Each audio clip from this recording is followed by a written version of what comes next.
We've got to hold people to accountability, because when you rob people of the ability to do for themselves, you rob them of dignity, you rob them of hope, and then you rob them of their humanity, and they make bad life decisions.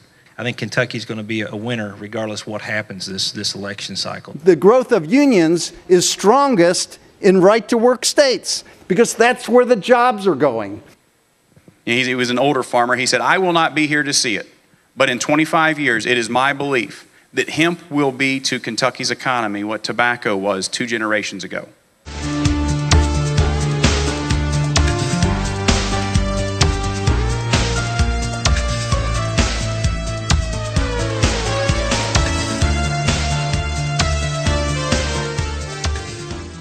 Our first candidate is going to be Bevin. So if Matt would come forward, and let's give him a warm welcome.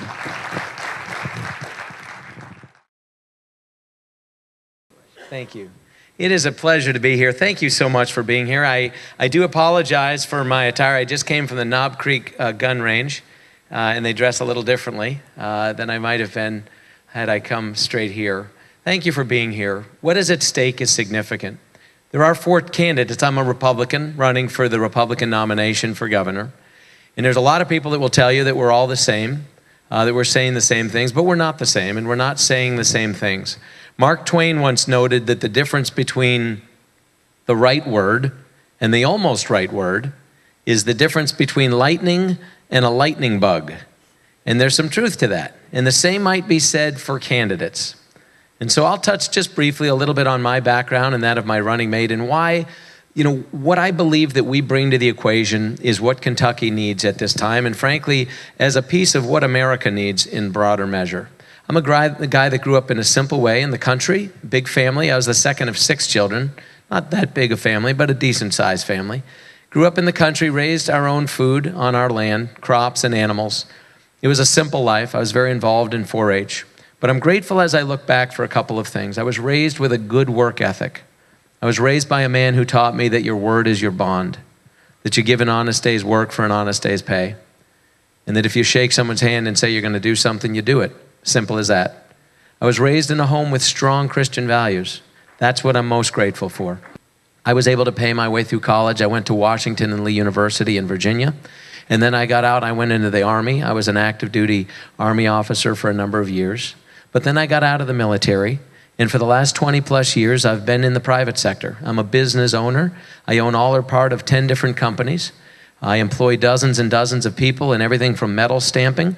I make base level things like bells. I was pointing out this bell was made in India. I'm sorry. I need to get you a good American bell.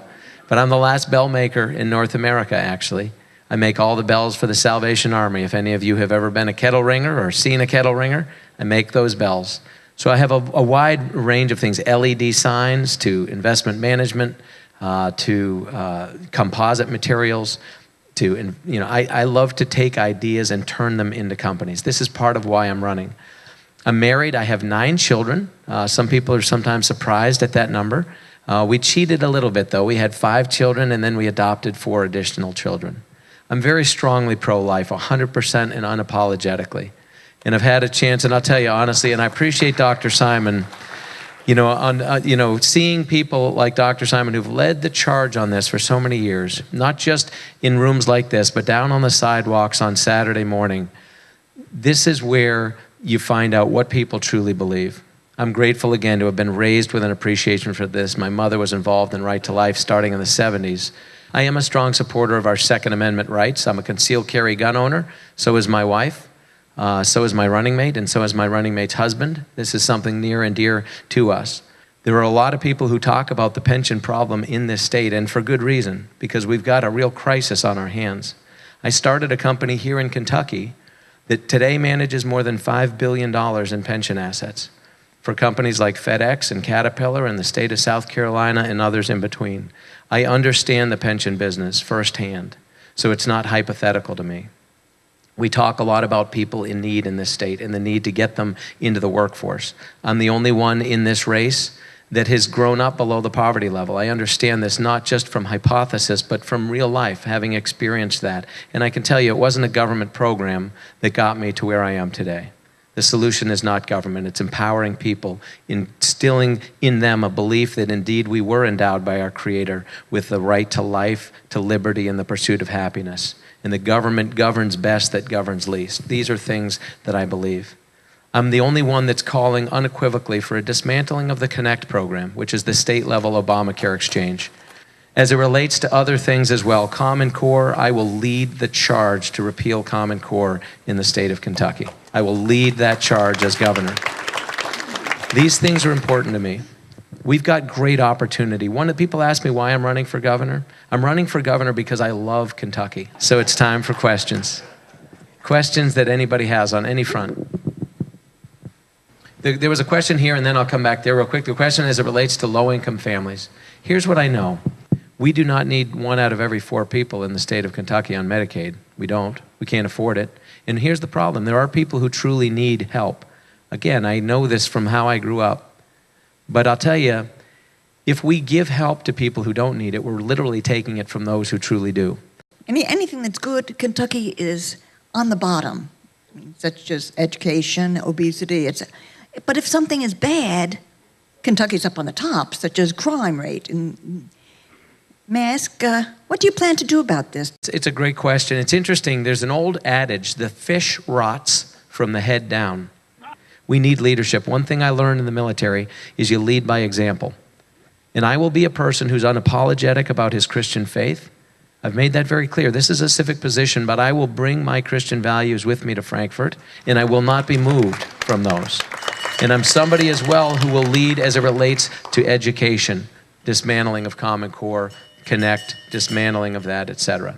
I'm being told off the stage, but I will tell you this, I'd be grateful for your vote on May 19th. Thank you so much. I know you care about good government, and I'll tell you, we need more Kentuckians that care about good government and get involved in these elections. So mine is an unlikely candidacy for governor. If you had, I have many friends here, we've known each other for a long period of time, and if you had asked me 2 years ago, Hal, do you see yourself running for governor? I would have to tell you honestly, it just wasn't on my radar screen. But you know, there are twists and turns in life when you feel like you just can't stay on the sidelines anymore. I, like many of you, when you see something that can be better than it is, I've never been able to say, somebody else will take care of that. So an unlikely candidate for governor. I have not served in Frankfurt. I did serve here locally on the city council, but I haven't served in Frankfurt. Last served here on city council was 5 years ago. Sheila and I, my wife Sheila's here, standing over here in the wall with the pinkish, purplish sweater on. We've raised our 4 children on a corn and soybean farm here in Jefferson County. My life, I was the oldest of 6 children, and my dad was a Marine and an engineer, taught us the value of hard work, and and those of you in large families, you know you have the privilege of helping pay for your own education. So while I was going to high school here, I was working 4.5 hours a night as a janitor at a nearby office building, cleaning there on Saturdays, working in industrial plants, cleaning there, working in laundries, all through college, busboy, washing dishes, wherever I could get a job. One of those jobs was on a survey crew. And on Saturdays, the guy, if you know, one guy's by the instrument and the other one's way down the road holding the level rod or a stake or something, well, that person way down the road was me. Sheila and I raised our 4 children here in Louisville, as I was talking about earlier. And we decided to become a missional family, to be involved in areas outside our own life. So Sheila was involved we lived near the maximum security women's prison in Shelby County.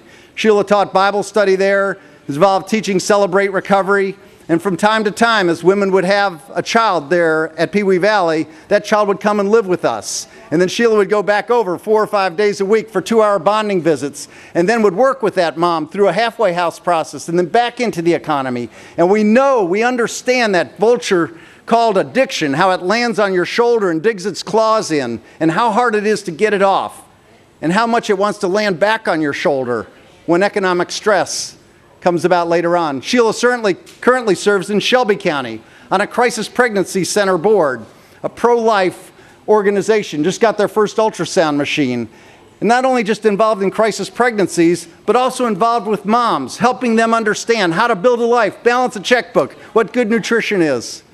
We need the citizens of Kentucky to be involved, not just make what happen in Frankfort, but for the citizens to be involved, calling their representatives and senators, and we'll bring about big, long-lasting change, grow jobs in the state, complete culture change in education, and bring about the Kentucky we know is possible. So thank you so much for inviting me here today. It's great to be here with you. We have a few, just maybe about 2 or 3 minutes. Awesome. Thank you. Thank you. Thank you for that. No, okay, well, thank you. There's two questions there. One was on pensions and right to work in general. First, I was talking about pensions for people that have been employed by the state. We have to honor all of our past commitments.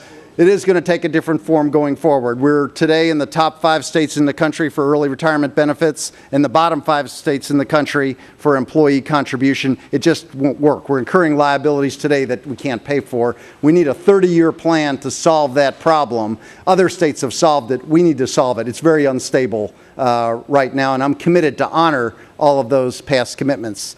On right to work, that's an issue that now 25 states are right to work. And what's happening is it's becoming a screen-out tool for companies to decide where to locate.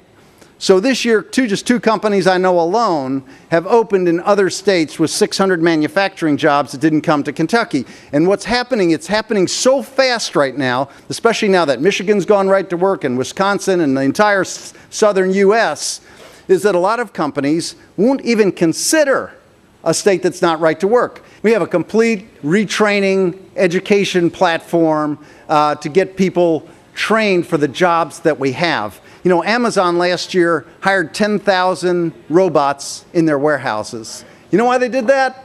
To eliminate 60% of the labor cost. And that's what's happening with jobs that don't require new training. We've got employers in Kentucky today that are looking for trained individuals. So we need a different approach on our workforce investment boards, and then we need a different approach in our schools, because that's a big part of economic development as well, that we've got a workforce ready for the jobs. Just really hoping to have your support. Tell your friends, if you would. It's the most powerful part of campaigning in Kentucky. Share with them. Thank you so much. Next, we have Rodney Coffey, who's Lieutenant Governor candidate, speaking for Will Scott. My name is Rodney Coffey. I'm running for Lieutenant Governor with Justice Will T. Scott. He's just stepped down from the Kentucky Supreme Court. I am running for the Lieutenant Governor with him. He could not be here today. He sends his regards. He's in Ashland, Kentucky at another event. We travel different directions, and for the past 2 months, we've got to be with all these candidates and hear them speak, the candidates that's running in our platform, and I'm really very proud to be involved in that. I am probably the least likely candidate for Lieutenant Governor, as you hear my background. I'm from Menifee County, Kentucky. My dad was a building contractor for 35 years. He taught me you give 110% and you work hard and you raise your family. And he's the hardest working man that I've ever met in my life. Still today at 67, he can work rings around me on a construction site, I guarantee it. My wife's traveling with me tonight, Beth, been by my side for 25 years. The Lord's really blessed me with an excellent partner that's always there for me, and I appreciate her. She's traveled just about everywhere that I've went in this campaign, and I'm blessed to have her. We've been blessed with 2 daughters and 2 grandkids. My first granddaughter is Peyton, a year old, and my grandson, which he'll be 2 in June. And we've been blessed with that. 2 son-in-laws. Now that my kids are gone, we're raising 3 other kids. My nephew and 2 of my nieces are living with us now because of the addiction problem that's devastating our country right now. The addiction problem that is attacking every family in the state right now, just like it is in my family. I'm a career law enforcement officer, and that's what I say. I'm not your typical running mate. I don't think we've ever had a retired sheriff run for lieutenant governor. I spent 20 years in law enforcement. I graduated from Eastern Kentucky University Police Academy, started my career with Morehead State University, where I served there for almost 5 years. I left there as lieutenant and elected in Menifee County Sheriff as one of the youngest sheriffs in the state at that time. I was elected at 27 years old. I served 8 years in the United States Military Reserves Joint Service with the police department, and also served on the board of directors for the Kentucky Sheriff's Association for 14 years of that. My last year in office, I had the great honor to serve all the sheriffs across the state, being elected statewide as their president of the Kentucky Sheriff's Association, working with sheriffs across the state. And one thing that I found is every county in the state has the same problems. The economy's bad, our drug problem is going completely out of control, and that's one of the reasons I'm in this race. We're losing over 1,000 Kentuckians every year right now due to our addiction problem. 1,000 Kentuckians. We're number 3 in the nation for having the most death overdoses in the nation right now, number 3. And the drug problem is causing our families to break down. It's causing our crime rate to spiral out of control. We can't compete with factories that come to Kentucky when they know we're number 3 in the nation for the most death overdoses. They know that from other factories telling them that only 3 out of 10 can pass a drug test. It's a problem that's affecting the state as a whole. Justice Will T. Scott understands this. He spent 39 years on the Kentucky Supreme Court. He started out right after the military. He served in Vietnam as a lieutenant. He put himself through law school. He started out as a public defender, prosecutor, circuit judge, and since 2004, he's been the conservative family values Second Amendment vote in our Kentucky Supreme Court. But we can take that same man with those same principles. He's from Pike County, Kentucky, which is the coal capital of Kentucky. His family's been in the coal business, and he understands that we've lost 26,000 jobs statewide due to the coal industry going from the attack from our federal government to our coal industry, which was an attack on our families. Because it's not just about the coal miner in the east or the west, because every one of those jobs we lose from the east or the western part of the state, we lose 3 more supplemental jobs to the coal industry, 26,000. Now you tell me what's a bigger effect on our economy in the past 6 years? 26,000 jobs, our electric bills are going up. Justice Scott has a plan for that. He's been on the Supreme Court since 2004. He studied these issues. He studied our addiction problem. He knows what works and what doesn't work. He's got a true plan for that. On the coal industry, we've got 2 countries right now, 2 companies overseas that wants Kentucky coal. We have the best coal in the world. We need to market that overseas.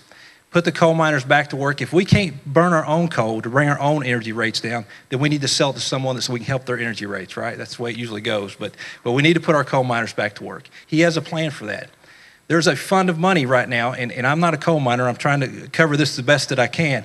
But it's reclaiming high walls. It's mining those high walls. There's a fund of money that the federal government's holding from us right now. It's our money. It's our coal miners' money. We'll not release it to us.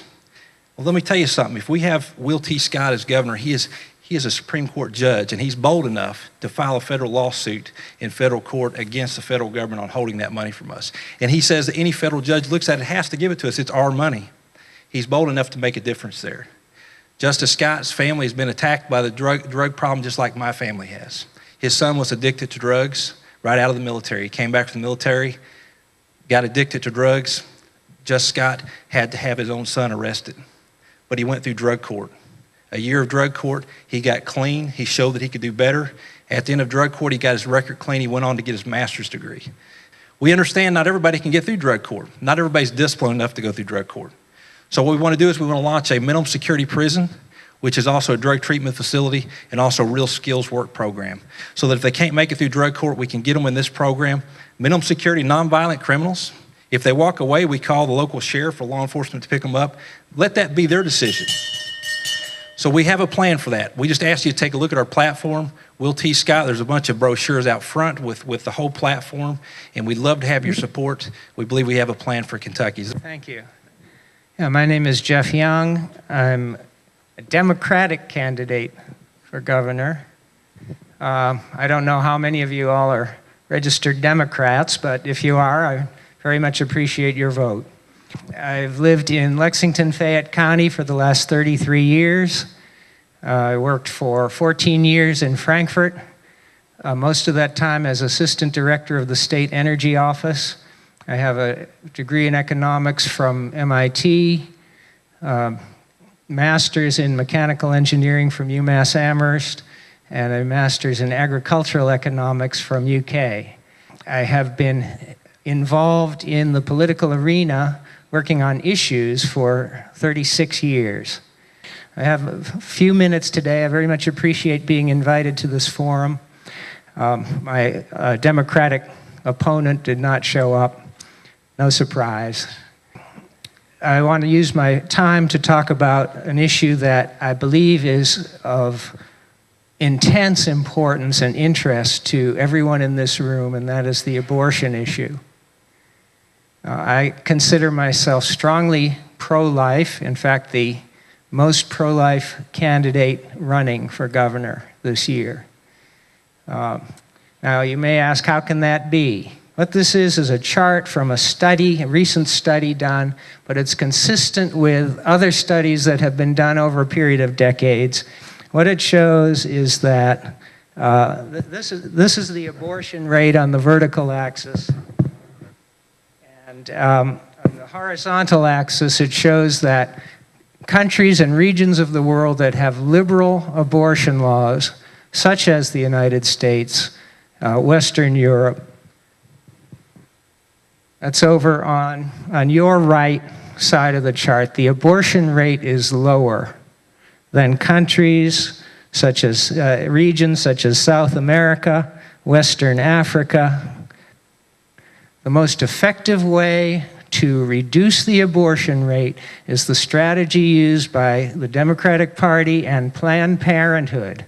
Now, Planned Parenthood has been demonized, and what I'm asking you all to consider quitting Right to Life, quitting the Republican Party, and supporting Planned Parenthood, which is the most effective abortion-lowering organization that exists anywhere. Planned Parenthood has the most effective strategy for lowering the abortion rate, and that's why I support Planned Parenthood, and the Democratic Party supports Planned Parenthood.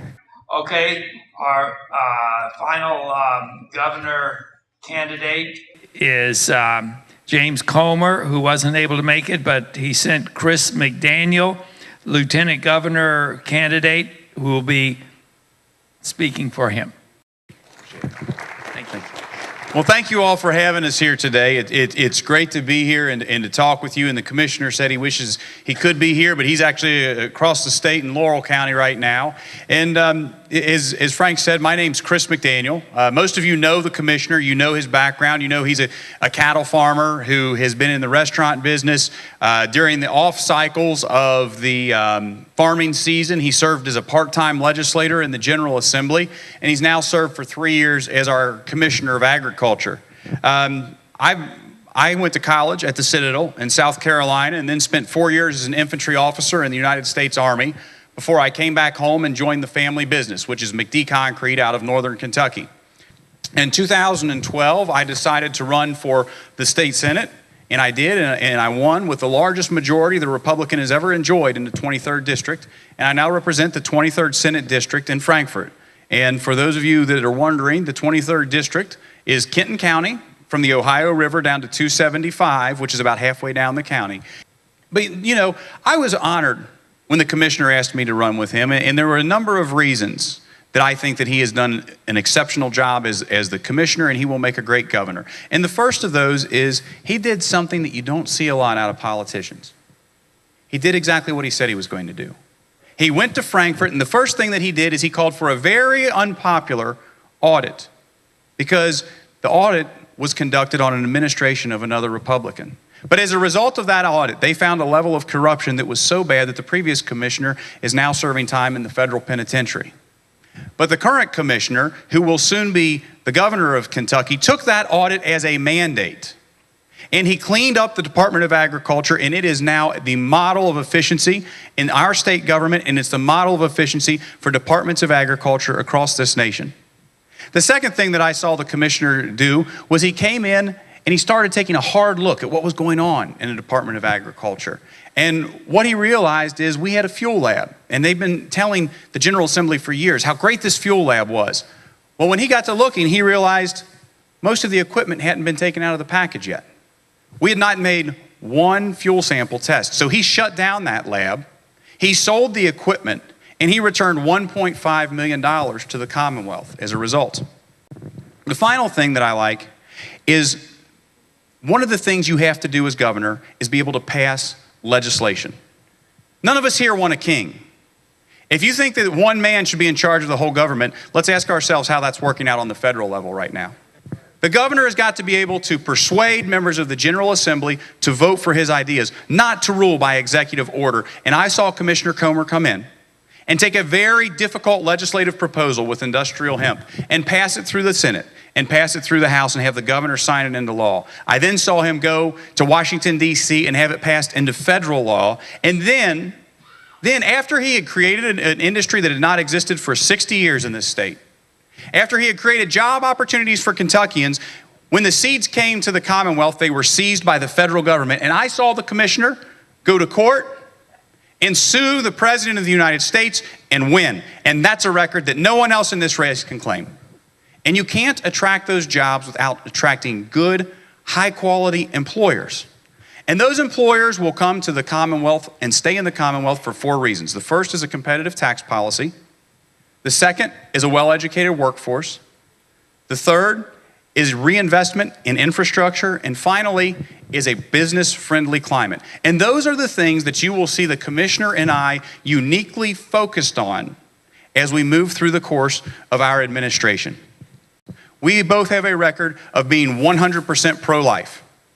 In fact, those of you who are here in Louisville might recognize my name because about 2.5 weeks ago, the Courier-Journal wrote a very negative editorial about me and about the fact that I was stalling a bill in one of my committees because of a fear that it could be used to fund abortions. The only person who should be the next governor of the Commonwealth is someone that I will look forward to being united with you to help elect, and that's James Comer for governor of the Commonwealth of Kentucky. Thank you all very much. Mine is one that I know that you'll probably agree with, and I believe it's so. But we kind of missed it in a way. But they're sending several tons of marijuana and all kinds of drugs across the border, and they're getting some of them. But there's so many of these illegal immigrants and terrorists that's bringing them into the country and selling them for almost naught. 100% profit. Well, so he talks about the issue of drugs coming across the border, and this is where I'm exceptionally proud of the commissioner, because he's someone who's not only accomplished things here in Kentucky on behalf of our citizens, but also at the federal level. He worked the halls of Congress to make this legislation pass, and I am certain that you'll be able to see the same thing out of him as this state's chief executive that you've seen from him as the commissioner of agriculture. He's got a record, he's got experience of doing what he says, and it's something that you will see him do.